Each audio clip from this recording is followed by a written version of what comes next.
Hello student, आज आपण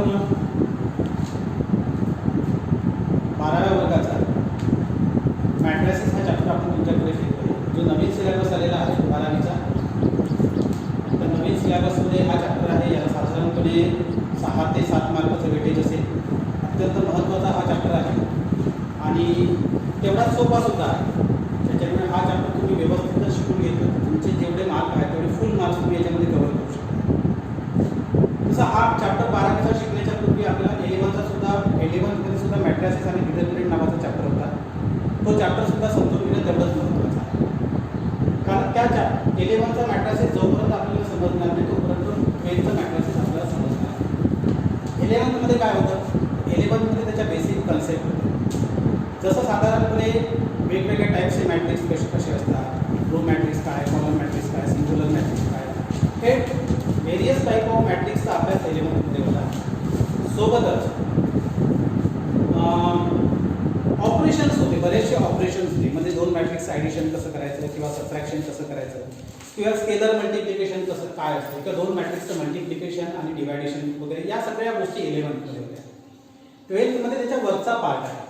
पण जोपर्यंत आपल्याला 11चा बेसिक पार्ट समजणार नाही तोपर्यंत आपल्याला 12चं मॅट्रिसेस कळणार नाही. त्याच्यामुळे आपल्याला 12चं मॅट्रिसेस घेण्यापूर्वी मॅट्रिसेसचं बेसिक काय आहे ते आपण समजून घेऊया. तर मॅट्रिसेसचं बेसिक जे आहे त्याच्यामध्ये प्रामुख्याने अत्यंत बेसिक गोष्टीपासून आपण सुरुवात करतोय की तुम्हाला सगळ्यांना डिटर्मिनंट माहिती आहे. जर दोन व्हर्टिकल स्लाइड्समध्ये नंबरची जर अरेंजमेंट असेल तर त्याला आपण डिटर्मिनंट असं म्हणतो. जसं आपण याच्यात आपण घेऊ 2, 3, 4, 5 असे 4 नंबर्स दिले तर हा झाला डिटर्मिनंट. याला आपण नाव सुद्धा देऊ शकतो, समजा ए, पण त्याला सुद्धा लिहिताना टू व्हर्टिकल स्लाइड्समध्येच लिहावं लागेल. It's a determinant. आणि या डिटर्मिनंटचं जर आपण या व्हर्टिकल लाईन्सला जर ब्रॅकेटमध्ये कन्वर्ट केलं तर हा झाला मॅट्रिसेस. ओके. आता मॅट्रिसेसला वेगवेगळ्या पद्धतीने आपल्याला नावं देता येतात. जसं A matrix, B matrix, C matrix या पद्धतीने नावं सुद्धा आपल्याला देता येतात. मॅट्रिक्समध्ये हा जो मॅट्रिक्स हा वर्ड आहे, मॅट्रिक्स, इट्स अ सिंग्युलर म्हणजे एक वचन आहे. आणि मॅट्रासेस CES असं शेवटी जर लागलं, ES लागलं म्हणजे हा प्लुरल झाला, म्हणजे त्याचं अनेक वचन आहे. म्हणजे एकच मॅट्रिक्स जर आपल्याला उल्लेख करायचा असेल तर त्याला आपण मॅट्रिक्स असं म्हणूया. आणि एकापेक्षा जास्त मॅट्रिक्स असेल तर त्याला आपण मॅट्रिसेस म्हणूया. इथं अनेक मॅट्रिक्सचा आपण at a time operations, inverse या पद्धतीचे वेगवेगळे मॅट्रिक्स ॲट ए टाइम अभ्यास करणार आहोत. म्हणून या चॅप्टरचं नाव मॅट्रिक्स नसून मॅट्रिसेस असं आहे. चला आपण सुरुवात करूया. सगळ्यात बेसिक कन्सेप्ट अशी आहे की एलिमेंटची म्हणजे नंबरची अरेंजमेंट कॉलम्समध्ये आणि रोजमध्ये, त्याला आपण एका स्क्वेअर ब्रॅकेटमध्ये त्याला एन्क्लोज केलं तर तो झाला मॅट्रिक्स.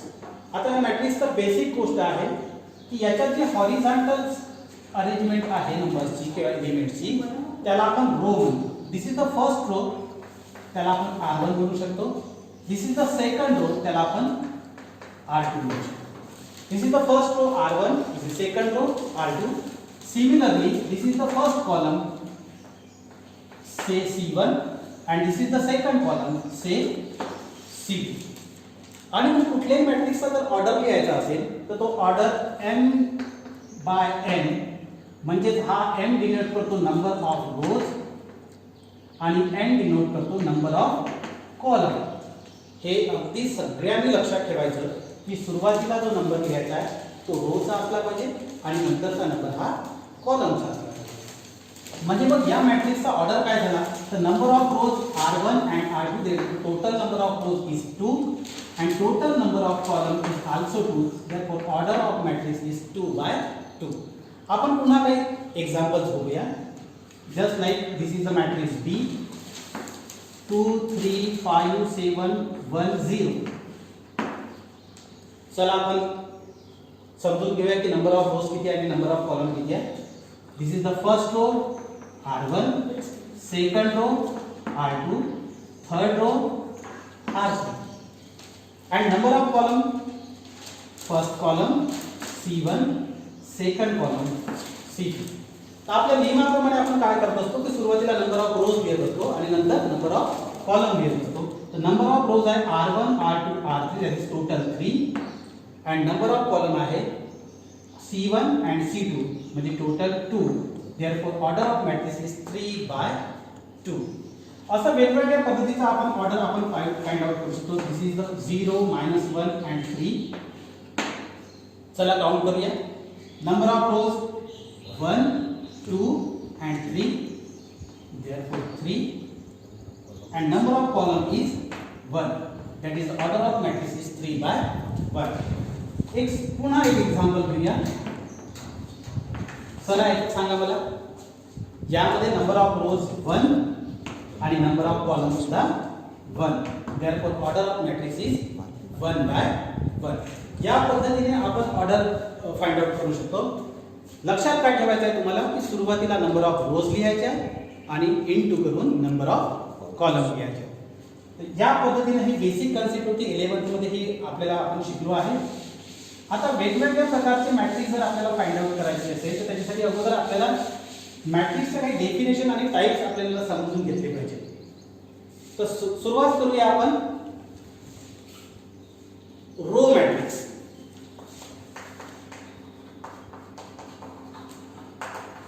अत्यंत सोपी डेफिनेशन आहे रो मॅट्रिक्सची. ज्या मॅट्रिक्स मध्ये सिंगल रो असतो त्या मॅट्रिक्सला आपण रो मॅट्रिक्स असं म्हणतो. For example A single row 5, B single row 2, 3, C single row 5, 0, -1. या सगळ्या मॅट्रिक्स मध्ये नंबर ऑफ रोज 1 आहे. चला याचे ऑर्डर सुद्धा आपण सोबत सोबत पाहून घेऊया. Order 1/1, order 1/2, 1 row and 2 column, order 1/3. सगळ्यामध्ये रोचा नंबर बघा 1, 1, 1. ज्या मॅट्रिक्स मध्ये सिंगल रो असतो नंबर ऑफ कॉलम्स कितीही असू शकतात, 1, 2, 3 या प्रकारे काही असू शकतात. सिंगल रो असणं महत्त्वाचं आहे. सिंगल रो असेल तर अशा मॅट्रिक्सला आपण काय म्हणूया, रो मॅट्रिक्स. दुसरी डेफिनेशन बघूया कॉलम मॅट्रिक्स. सिमिलरली आपण आता जसं बघितलं त्याचप्रमाणे इथे एक नंबर घेतला 1. हा दुसरा मॅट्रिक्स घेतोय मी. याच्यात सिंगल कॉलम आहे 2, 3 आणि एक सी नावाचा मॅट्रिक्स घेतोय. याच्यात 3, 0, -1. या सर्व मॅट्रिक्स मध्ये सिंगल कॉलम आहे. चला आपण ऑर्डर बघूया. 1/1 ऑर्डर बघूया. Number of rose 1, 2 that is 2/1 and number of rows 1, 2, 3 horizontals जे आपण काउंट करतो त्याला रोज म्हणायचं. 1, 2, 3 आणि कॉलम मात्र एकच आहे 3/1. सर्व याच्यात बघतोय आपण 1, 1, 1 and सेकंड नंबर हा कॉलम डिनोट करत असतो आणि नंबर ऑफ कॉलम 1 असल्यामुळे या प्रकारच्या सर्व मॅट्रिक्सला आपण काय म्हणूया, कॉलम मॅट्रिक्स म्हणूया. चला आपण तिसरा टाइप बघूया स्क्वेअर मॅट्रिक्स. स्क्वेअर मॅट्रिक्स तुम्हाला सगळ्यांना माहिती आहे. स्क्वेअर म्हणजे काय, तर ज्याची लेंथ आणि ब्रेथ सेम असते त्याला आपण स्क्वेअर म्हणत असतो. तोच नियम इथं आपण जर अंमलात आणतो म्हटलं तर ज्यामध्ये number of column and number of row same असतात अशा मॅट्रिक्सला आपण स्क्वेअर मॅट्रिक्स असं म्हणत असतो. For example 2, 3, 5, 0. Number of rows 2 and number of columns 2. अशा मॅट्रिक्सला ज्याच्यात number of rows is equal to number of column असतात अशा मॅट्रिक्सला आपण काय म्हणत असतो, स्क्वेअर मॅट्रिक्स. पुन्हा एक एक्झाम्पल घेता येईल.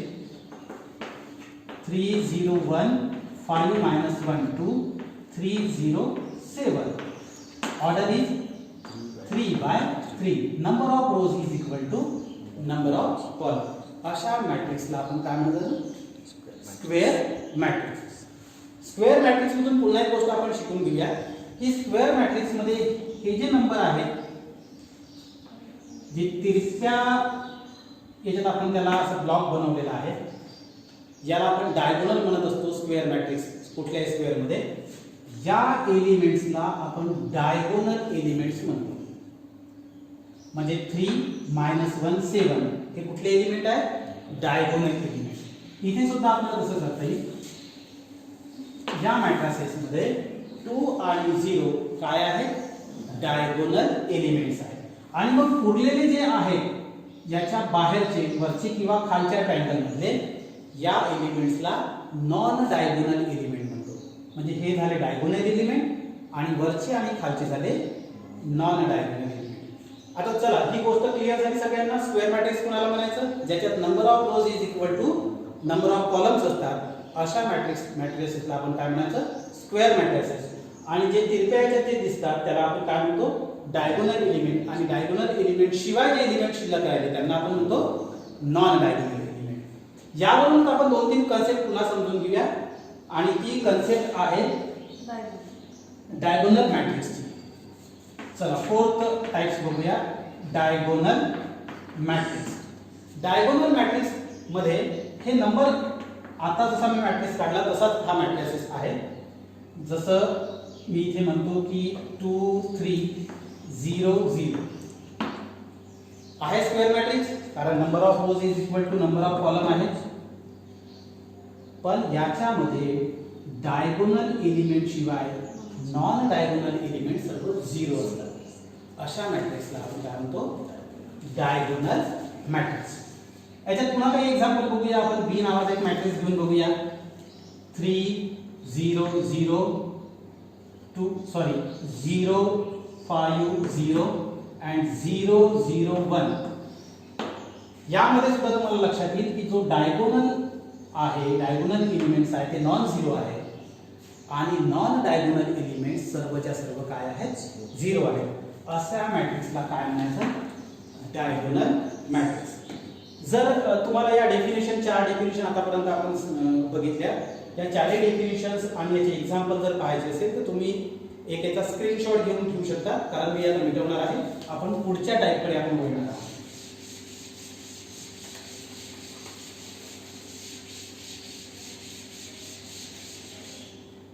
डायगोनल मॅट्रिक्स नंतर आपण स्केलर मॅट्रिक्स कडे जाणार आहोत. Fifth type scalar matrix. Scalar matrix मध्ये डायगोनल एलिमेंट्स काय असतात? सेम असतात. चला आपण बघूया. एक एक्झाम्पल बघूया. 4 0 0 4. नॉन डायगोनल एलिमेंट सगळेच्या सगळे काय असले पाहिजे? 0 असले पाहिजे. पण डायगोनल एलिमेंट इक्वल असले पाहिजे. एक दुसरा एक्झाम्पल बघूया. 3 0 0 0 3 0 0 0 3. याच्यात जे डायगोनल एलिमेंट्स आहेत ते कसे आहेत? इक्वल्स आहेत आणि नॉन डायगोनल एलिमेंट्स काय आहेत? 0 आहेत. अशा मॅट्रिक्सला काय म्हणायचं? Scalar matrix. याच्यातलाच एक छोटासा पुन्हा प्रकार पण महत्त्वाचा तेवढाच, त्याला आपण युनिट मॅट्रिक्स म्हणतो किंवा काही लोक त्याला आयडेंटिटी मॅट्रिक्स सुद्धा म्हणतात. आयडेंटिटी आय ने जनरली हा मॅट्रिक्स डिनोट होतो. I equals. यामध्ये सुद्धा सेम क्रायटेरिया आहे की डायगोनल नॉन डायगोनल एलिमेंट 0 असले पाहिजे, डायगोनल एलिमेंट सेम असले पाहिजे, मात्र कंडिशन आहे तो 1च असला पाहिजे. 1 शिवाय दुसरा नसला पाहिजे. That is 1 0 0 1. This is the identity matrix और युनिट मॅट्रिक्स. पुन्हा एक एक्झाम्पल याचं जर बघतो म्हटलं तर 1 0 0 0 1 0 0 0 1. याच्यात डायगोनल एलिमेंट्स इक्वल आहेत, मात्र ते इक्वलच नाही, काय आहे? 1 आहे. आणि नॉन डायगोनल एलिमेंट सगळे काय? 0 आहे. अशा प्रकारच्या मॅट्रिक्सला आपण काय म्हणत असतो? Unit matrix. आता याच्यात पुन्हा काही टाइप्स आहेत. अप्पर ट्रायंग्युलर मॅट्रिक्स आहे, लोअर ट्रायंग्युलर मॅट्रिक्स आहे. ते जसे जसे एक्झाम्पलची गरज पडेल तसे तसे आपण ते घेऊया. पण सगळ्यात महत्त्वाचा जो 11th मध्ये कन्सेप्ट होता तो होता डिटर्मिनंट. हा डिटर्मिनंट कन्सेप्ट आपण अत्यंत महत्त्वाचा आहे, कारण कुठल्याही मॅट्रिक्सचा जर इन्व्हर्स फाइंड आउट करायचा जर असेल तर आपल्याला डिटर्मिनंट काढणं फारच गरजेचं आहे. जोपर्यंत डिटर्मिनंट आपण त्याचा फाइंड आउट करू शकणार नाही तोपर्यंत आपण त्याचा इन्व्हर्स फाइंड आउट करू शकणार नाही. तर चला आपण डिटर्मिनंट कडे वळूया. मला माहित आहे तुमच्यापैकी बऱ्याचशा स्टुडंटला डिटर्मिनंट काढता येते, तरी सुद्धा आपण पुनरावृत्ती म्हणूया किंवा एक रिव्हिजन म्हणूया. आपण डिटर्मिनंट पुन्हा समजून घेऊया. Determinant. Suppose this is the determinant of A and elements is A B C D. आता याला सॉल्व कसं करायचं? तर सिंपली क्रॉस मल्टिप्लिकेशन करून आपण याला सॉल्व करत असतो. A multiply by D A D minus B multiply by C B C, हे याचं सोल्युशन आहे. एक एक्झाम्पल आपण घेऊन बघूया. 3 4 6 1, दिस इज द डिटर्मिनंट. चला आपण याला सॉल्व करूया. 3 multiply by 1 3 minus 6 multiplied by 4 24, that is the answer is minus 21. हे डिटर्मिनंट सॉल्व करण्याची मेथड सगळ्यांना माहित आहे. 2/2 चा जो डिटर्मिनंट असतो त्याला सॉल्व करणं फारच सोपं काम आहे.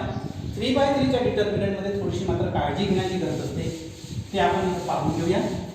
एक 3/3 चा डिटर्मिनंट घेऊया. a b c d e f g h and I. 3/3 चा हा डिटर्मिनंट आहे. पण याला सॉल्व करण्याची मेथड बघा. सुरुवातीला आपण a ला घेतलं. आता a हा जो एलिमेंट आहे ज्या रो मध्ये आणि ज्या कॉलम मध्ये आहे ते कॉलम आणि रो स्किप करायचे, म्हणजे आता सोडून द्यायचे. मग a हा कुठल्या रो मध्ये आहे? हा फर्स्ट रो मध्ये आहे आणि फर्स्ट कॉलम मध्ये, त्यांना आपण सोडून दिलं. आणि उरलेले जे एलिमेंट्स आता शिल्लक राहिलेले आहेत त्यांचं क्रॉस मल्टिप्लिकेशन करायचं, म्हणजे e multiply by i e i minus f multiply by h f h. ही झाली फर्स्ट प्रोसिजर. त्याच्यानंतर आता a ला आपण सोडून देऊया. आता आपण b ला सिलेक्ट करूया. b सिलेक्ट करण्याच्या पूर्वी त्याच्या समोर साइन मायनस हे लक्षात ठेवा. आता b या एलिमेंटला सिलेक्ट केल्यानंतर b चा रो आणि b चा कॉलम सोडून द्यायचा आहे. b चा रो सोडून देऊया आपण आणि b चा कॉलम सुद्धा सोडून दिला. आता उरलेले एलिमेंट्स बघा आणि त्या उरलेल्या एलिमेंट्सचं ब्रॅकेट मध्ये आपण क्रॉस मल्टिप्लिकेशन करूया. म्हणजे d multiply by i di minus g multiply by f gf. आणि आता इथे बघा इथे साइन काय आहे? प्लस आहे, इथे मायनस आहे and again प्लस, म्हणजे प्लस मायनस प्लस. आता आपण a घेतला होता सुरुवातीला, नंतर आपण b घेतला. आता त्याचप्रमाणे आपण कुठला घेऊया? c घेऊया. c घेत असताना तोच नियम आपण वापरत आहोत की ac चा रो आणि c च्या कॉलम मध्ये सर्व एलिमेंट सोडून दिले आणि उर्वरित सर्व एलिमेंट्स आपण क्रॉस मल्टिप्लिकेशन करूया. मग कुठली शिल्लक राहिलेली आहे सांगा? d into h. पहिले आपण d c ला घेऊया. c d into h dh minus g into e g e.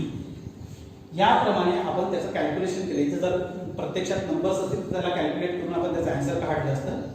पण या पद्धतीने जर 3/3 चा जर डिटर्मिनंट असेल तर आपण त्याला सॉल्व करत असतो. एक्झाम्पल तुम्ही स्वतः घेऊन ते सॉल्व करून बघू शकता. पण आता याच्या माध्यमातून आपण सर्वात महत्त्वाची कुठली गोष्ट जर आपण बघणार असेल तर सिंग्युलर मॅट्रिक्स काय आणि नॉन सिंग्युलर मॅट्रिक्स काय, या दोन डेफिनेशन आपण बघणार आहोत. सिंग्युलर मॅट्रिक्सची डेफिनेशन म्हणजे ज्याचा डिटर्मिनंट 0 येतो, ज्याच्या डिटर्मिनंटचं सोल्युशन केल्यानंतर आन्सर काय ते 0 येते, तो सिंग्युलर मॅट्रिक्स. आणि ज्याचं डिटर्मिनंट सॉल्व केल्यानंतर आन्सर जर 0 येत नसेल तर तो नॉन सिंग्युलर मॅट्रिक्स. चला आपण प्रत्यक्षात काही एक्झाम्पल घेऊन बघूया की सिंग्युलर मॅट्रिक्स कोणाला म्हणायचं आणि नॉन सिंग्युलर मॅट्रिक्स कोणाला म्हणायचं. तर हा एक टाइप मला वाटते 7 अथवा 8 नंबरचा टाइप असेल. Singular matrix. Singular matrix. चला एक मॅट्रिक्स एक मॅट्रिक्स घेऊया.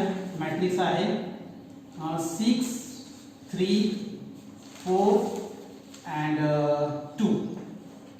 चला हा मॅट्रिक्स सिंग्युलर आहे की सिंग्युलर नाही आपल्याला तपासायचं जर असेल तर त्या मॅट्रिक्सचा अगोदर काय घ्यायचं? डिटर्मिनंट घ्यायचं.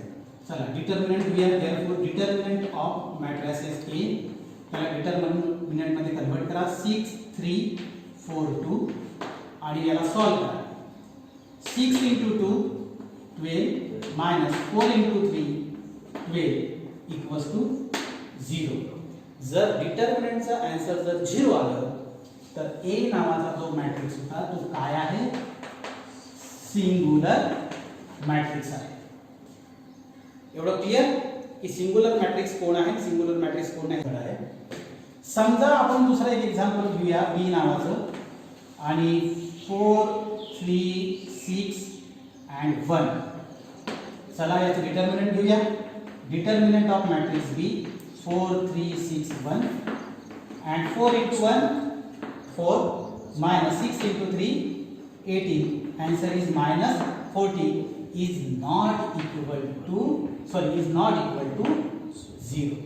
जर त्याचं आन्सर जर 0 येत नसेल तर हा मॅट्रिक्स काय आहे, नॉन सिंग्युलर मॅट्रिक्स. ओके, म्हणजे आता तुम्हाला डेफिनेशन कळली आहे, सिंग्युलर मॅट्रिक्स कोणाला म्हणायचं आणि नॉन सिंग्युलर मॅट्रिक्स कोणाला म्हणायचं. अत्यंत या छोट्या छोट्या गोष्टी आपण बघितल्या आहेत. या सगळ्या ज्या गोष्टी होत्या त्या 11th मध्ये ऑलरेडीच आपण बघितलेल्या आहेत. एक छोटासा टाइप याच्यातला राहिला, transpose of matrix and zero or null matrix. Transpose of matrix हे झालं आहे, तुम्ही याचा स्नॅप घेतला असेल किंवा लिहून काढलं असेल. अपेक्षा आहे की तुम्ही हातात एक नोटबुक आणि पेन घेऊन बसले असाल, तर हे सगळं तुम्ही एक्झाम्पल सुद्धा लिहून घ्या किंवा याचा स्क्रीनशॉट काढून घ्या, नंतर तुम्हाला ते लिहून घेता येईल. ट्रान्सपोज ऑफ मॅट्रिक्स, ट्रान्सपोज हा एक टाइप आहे. ट्रान्सपोज ऑफ मॅट्रिक्स मध्ये समजा हा एक मॅट्रिक्स आहे ए आणि 2 3 4 5 1 0. सांगा बरं एकदा ऑर्डर काय आहे, तर याचा order number of rows 2 and number of column 3, therefore order is 2/3. आता या ए नावाच्या मॅट्रिक्सचा जर ट्रान्सपोज घ्यायचा असेल तर त्याला आपण म्हणतो ए आणि त्याच्या डोक्यावर टी लिहित असतो. काही लोक त्याला असं डोक्यावर डॅश सुद्धा लिहितात. आणि मग चला आपण याचा ट्रान्सपोज घेण्यासाठी नियम काय आहे, तर इंटरचेंज करायचे, रोला कॉलम मध्ये आणि कॉलमला रो मध्ये. तर चला याचा फर्स्ट रो काय आहे, हा फर्स्ट रो आहे R1, त्याच्यामध्ये एलिमेंट काय आहे 2 3 4, त्याला फर्स्ट कॉलम मध्ये कन्वर्ट करायचं, म्हणजे 2 3 4 फर्स्ट रोला फर्स्ट कॉलम मध्ये कन्वर्ट केलं. आणि हा जो सेकंड रो होता R2 त्याला सेकंड कॉलम मध्ये कन्वर्ट करूया, म्हणजे 5 1 0. आणि मग याचा ऑर्डर काय झाला 1 2 3 रोज अँड 2 कॉलम, म्हणजे 3/2 याचा ऑर्डर झाला. तर ए मॅट्रिक्सचा हा जो AT आहे तो काय त्याचा ट्रान्सपोज आहे.